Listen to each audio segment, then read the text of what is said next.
अभी तो सर अभी इंडिया डिस्टेंस था सर, अभी डिस्टेंस आएगा सर। डिस्टेंस का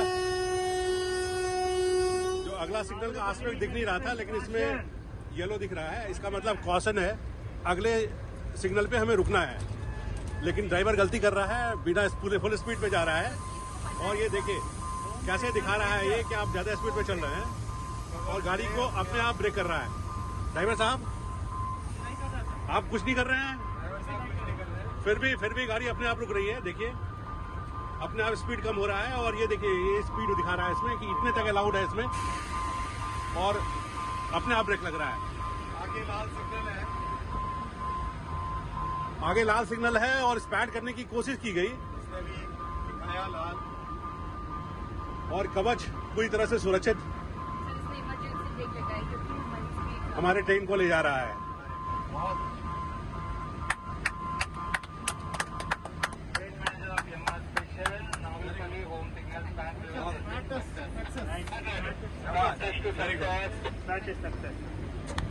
बहुत अच्छा।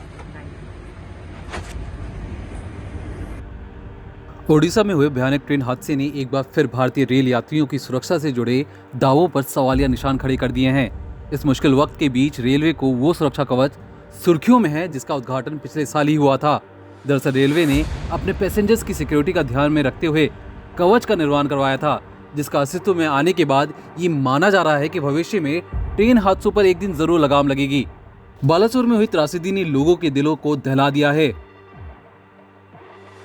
मार्च 2022 में हुए कवच टेक्नोलॉजी के ट्रायल में एक ही पटरी पर दौड़ रही दो ट्रेनों में से एक ट्रेन में रेल मंत्री अश्विनी वैष्णव सवार थे और दूसरी ट्रेन के इंजन में रेलवे बोर्ड के चेयरमैन खुद मौजूद थे। एक ही पटरी पर आमने सामने आ रहे ट्रेन और इंजन कवच टेक्नोलॉजी के कारण वो टकराए नहीं, क्योंकि कवच ने रेल मंत्री की ट्रेन को सामने आ रहे इंजन से 380 मीटर दूर ही रोक लिया और इस तरह परीक्षण सफल रहा। लेकिन रेल मंत्री जैसी किस्मत इन यात्रियों की नहीं थी, क्योंकि कहा जा रहा है इन ट्रेनों में कवच टेक्नोलॉजी का नामो निशान नहीं था। अब सवाल रेल मंत्री से भी पूछे जाएंगे कि एक साल बाद भी रेल हादसे कैसे और क्यों हुए। चलिए इस बीच जान ले कैसे काम करता है कवच। ये सिस्टम कई इलेक्ट्रॉनिक डिवाइसेस का सेट है। इसमें रेडियो फ्रिक्वेंसी आइडेंटिफिकेशन डिवाइस का train, track, railway signal system और हर स्टेशन पर 1 किलोमीटर की दूरी पर इंस्टॉल किया जाता है। ये सिस्टम दूसरे कंपोनेंट से अल्ट्रा हाई रेडियो फ्रिक्वेंसी के जरिए कम्युनिकेट करता है। जैसे कोई लोको पायलट किसी सिग्नल को जंप करता है तो कवच एक्टिवेट हो जाता है। इसके बाद सिस्टम लोको पायलट को अलर्ट करता है और फिर ट्रेन के ब्रेक्स का कंट्रोल हासिल कर लेता है। जैसे सिस्टम को पता चलता है कि ट्रैक पर दूसरी ट्रेन आ रही है तो पहली ट्रेन को मूवमेंट को रोक देता है। सिस्टम लगातार ट्रेन को मूवमेंट मॉनिटर करता है और इसके सिग्नल भेजता रहता है। अब इस पूरी प्रक्रिया को आसान शब्दों में समझें तो इस टेक्नोलॉजी की वजह से जैसे ही दो ट्रेन एक ही ट्रैक पर आ जाती हैं या एक ट्रैक पर दो ट्रेन मौजूद हो तो एक निश्चित दूरी पर सिस्टम दोनों ही ट्रेनों को रोक देती है। दावों की माने तो अगर कोई ट्रेन सिग्नल जंप भी करती है तो 5 किलोमीटर के दायरे में मौजूद सभी ट्रेनों की मूवमेंट रोक दी जाएगी।